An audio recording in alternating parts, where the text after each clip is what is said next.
नमस्कार मित्रांनो, अत्यंत महत्त्वाची अपडेट, महत्त्वाची माहिती, महत्त्वाचा शासन निर्णय आपण आजच्या या व्हिडिओमध्ये जाणून घेणार आहोत. मित्रांनो, महाराष्ट्र राज्याच्या शिक्षण विभागाकडून एक महत्त्वाचा शासन निर्णय आज दिनांक 6 मे 2026 निर्गमित झालेला आहे. आणि मित्रांनो, आपल्या राज्यातील जे DCPS किंवा NPS धारक कर्मचारी आहे त्यांच्यासाठी अतिशय महत्त्वाचा निर्णय घेण्यात आलेला आहे. तर अत्यंत महत्त्वाची अपडेट, महत्त्वाची माहिती असणार आहे. संपूर्ण माहिती या व्हिडिओच्या माध्यमातून जाणून घेणार आहोत. तर नमस्कार, मी राज मेश्राम, मराठीशाळा.com या यूट्यूब चॅनलवर पुन्हा एकदा आपलं सहर्ष स्वागत आहे. मित्रांनो, राज्यातील कर्मचाऱ्यांसाठी अतिशय महत्त्वाची बातमी असणार आहे. DCPS NPS धारक कर्मचाऱ्यांसाठी महत्त्वाचा शासन निर्णय जो आहे तो निर्गमित झालेला आहे. संपूर्ण सविस्तर माहिती जाणून घेण्यासाठी व्हिडिओला स्किप न करता पूर्ण बघा. चॅनलवर जर नवीन असाल तर चॅनलला सबस्क्राईब करायला विसरू नका आणि व्हिडिओ जर आवडला तर व्हिडिओला लाईक व शेअर करा. चला तर मग सुरू करूया.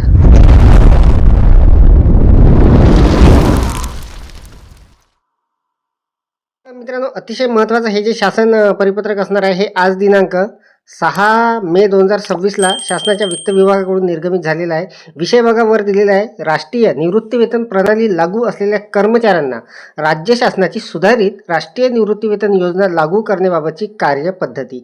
अत्यंत महत्त्वाचा विषय धरून हे जे परिपत्रक आहे मित्रांनो निर्गमित झालेलं आहे. संपूर्ण सविस्तर माहिती आपण इथे जाणून घेणार आहोत. जवळपास 5 पानाचं हे परिपत्रक असणार आहे आणि आज हे निर्गमित झालेलं आहे. उपरोक्त संदर्भीय शासन निर्णय क्रमांक 1 अन्वये राष्ट्रीय निवृत्तीवेतन प्रणाली लागू असलेल्या कर्मचाऱ्यांना राज्य शासनाची सुधारित राष्ट्रीय निवृत्तीवेतन योजना दिनांक 1/3/2024 पासून लागू करण्यात आलेली आहे.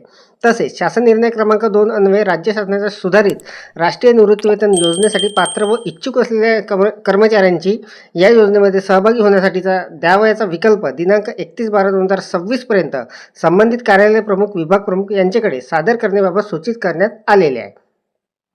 त्यानुसार राष्ट्रीय निवृत्तीवेतन प्रणाली लागू असलेल्या ज्या राज्य शासकीय अधिकारी कर्मचारी यांनी सुधारित राष्ट्रीय निवृत्तीवेतन योजनेचा विकल्प स्वीकारलेला असेल अशा प्रकरणी सदर अधिकारी कर्मचारी यांच्यासाठी सुधारित राष्ट्रीय निवृत्तीवेतन योजनेच्या अंमलबजावणीची कार्यपद्धती निश्चित करण्याची बाब शासनाच्या विचाराधीन होती. तर नेमकं काय बदल झालेला आहे ते संपूर्ण सविस्तर माहिती जाणून घेऊ. शासन निर्णय. सुधारित राष्ट्रीय निवृत्तीवेतन योजना ही राष्ट्रीय निवृत्तीवेतन प्रणाली अंतर्गत राज्य शासनाची योजना असून जे शासकीय अधिकारी कर्मचारी सुधारित राष्ट्रीय निवृत्तीवेतन योजनेसाठीचा विकल्प स्वीकारतील त्यांना सदर योजना सेवानिवृत्तीनंतर लागू राहील. सुधारित राष्ट्रीय निवृत्तीवेतन योजनेच्या अंमलबजावणीची कार्यपद्धती खालीलप्रमाणे निश्चित करण्यात येत आहे. राष्ट्रीय निवृत्तीवेतन प्रणालीतील नियत वयोमानानुसार निवृत्त होणारे अधिकारी कर्मचारी यांनी सुधारित राष्ट्रीय निवृत्तीवेतन योजनेचा विकल्प दिल्यास अशा कर्मचाऱ्यांची 20 वर्षे किंवा त्यापेक्षा अधिक सेवा झाली असल्यास त्यांना त्यांच्या शेवटच्या वेतनाच्या 50% निवृत्ती वेतन व त्यावरील महागाई वाढ अनुज्ञेय राहील. तथापि कर्मचाऱ्यांची 20 वर्षापेक्षा कमी व 10 वर्षापेक्षा जास्त सेवा होऊन तो नियत वयोमानानुसार निवृत्त होत असल्यास त्याला त्याच्या शेवटच्या वेतनाच्या आधारे त्याच्या सेवेच्या प्रमाणात निवृत्ती वेतन अनुज्ञेय करण्यात येईल.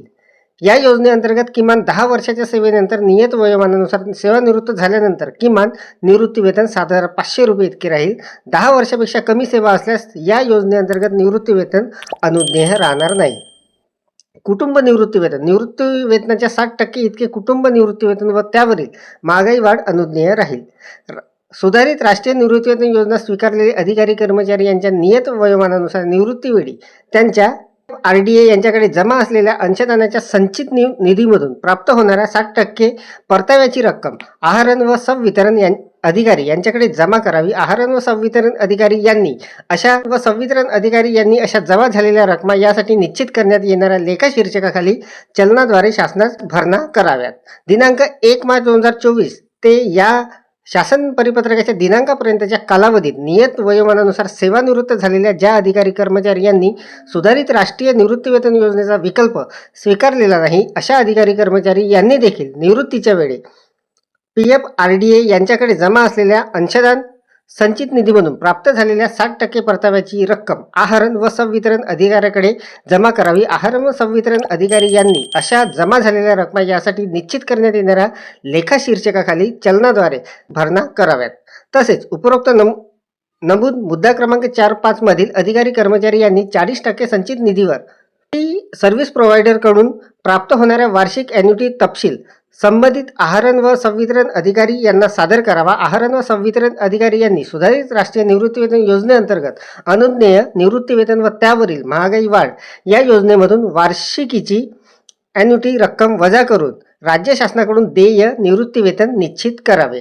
सुधारित राष्ट्रीय निवृत्तीवेतन योजनेचा विकल्प स्वीकारलेल्या अधिकारी कर्मचारी यांनी राष्ट्रीय निवृत्तीवेतन प्रणाली अंतर्गत जमा झालेल्या संचित निधीमधून कोणत्याही प्रकारची यापूर्वी काढलेली रक्कम 10% व्याजासह भरणे आवश्यक राहील. अन्यथा त्यांना सुधारित राष्ट्रीय निवृत्तीवेतन योजनेअंतर्गत निवृत्तीवेतन या प्रमाणात अनुज्ञेय ठरेल. राजीनामा दिलेल्या कर्मचाऱ्यांना या योजनेअंतर्गत निवृत्तीवेतन अनुज्ञेय राहणार नाही. फक्त राष्ट्रीय निवृत्तीवेतन प्रणाली अंतर्गत सर्व लाभ अनुज्ञेय राहतील. सुधारित राष्ट्रीय निवृत्तीवेतन योजना स्वीकारलेल्या कर्मचारी अधिकारी यांना शासन निर्णय वित्त विभाग दिनांक 31/3/2023 नुसार सेवानिवृत्ती उपदान लागू राहील. शासन असाही निर्णय घेत आहे की मान्यता व अनुदान प्राप्त शैक्षणिक संस्था, कृषीतर विद्यापीठे यांच्याशी संलग्न असलेली अनुदानित अशासकीय महाविद्यालय आणि कृषी विद्यापीठातील कर्मचारी जे राष्ट्रीय निवृत्तीवेतन प्रणालीचे सभासद आहे व उपरोक्तप्रमाणे अटींची पूर्तता करीत असतील अशा कर्मचाऱ्यांसंदर्भात वरील निर्णय योग्य त्या फेरफारासह लागू राहील. महाराष्ट्र जिल्हा परिषदा व पंचायत समिती अधिनियम 1961 च्या कलम 248च्या परंतुकान्वये प्रदान केलेले अधिकार आणि त्यासंबंधीचे इतर सर्व अधिकार यांचा वापर करून शासन असाही आदेश देत आहे की वरील निर्णय जिल्हा परिषदेतील कर्मचाऱ्यांनाही लागू राहील. तर महत्त्वाचा मुद्दा असणार आहे मित्रांनो, वरील निर्णय जिल्हा परिषदेतील कर्मचाऱ्यांना सुद्धा लागू असणार आहे.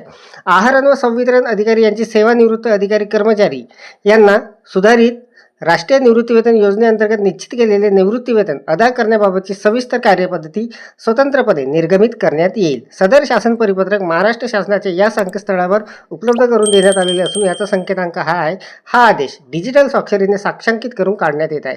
महाराष्ट्राचे राज्यपाल यांच्या आदेशानुसार व नावाने मनीषा कामटे, उपसचिव, महाराष्ट्र शासन. तर मित्रांनो, अत्यंत महत्त्वाचं हे जे शासन परिपत्रक आहे हे आज दिनांक 6 मे 2026 ला निर्गमित झालेलं आहे आणि या अंतर्गत बरेचसे काही बदल, बरेचशी नवीन माहिती आणि बरेचशी महत्त्वाची अपडेट या परिपत्रकाच्या माध्यमातून देण्यात आलेली आहे. तर अत्यंत महत्त्वाची शासन अपडेट, महत्त्वाची माहिती आपण या व्हिडिओच्या माध्यमातून जाणून घेतली. मित्रांनो, या परिपत्रकाची डाउनलोड लिंक या व्हिडिओच्या डिस्क्रिप्शनमध्ये देत आहे, तिथे जाऊन आपण हे डाउनलोड करून घेऊ शकता. व्हिडिओ जर आवडलेला असेल तर व्हिडिओला लाईक करा, शेअर करा आणि माझ्या मराठीशाळा.com या यूट्यूब चॅनलवर जर नवीन असाल तर चॅनलला सबस्क्राईब करायला विसरू नका. पुन्हा व्हिडिओ एका नवीन माहितीसह, नवीन अपडेटसह. तोपर्यंत धन्यवाद.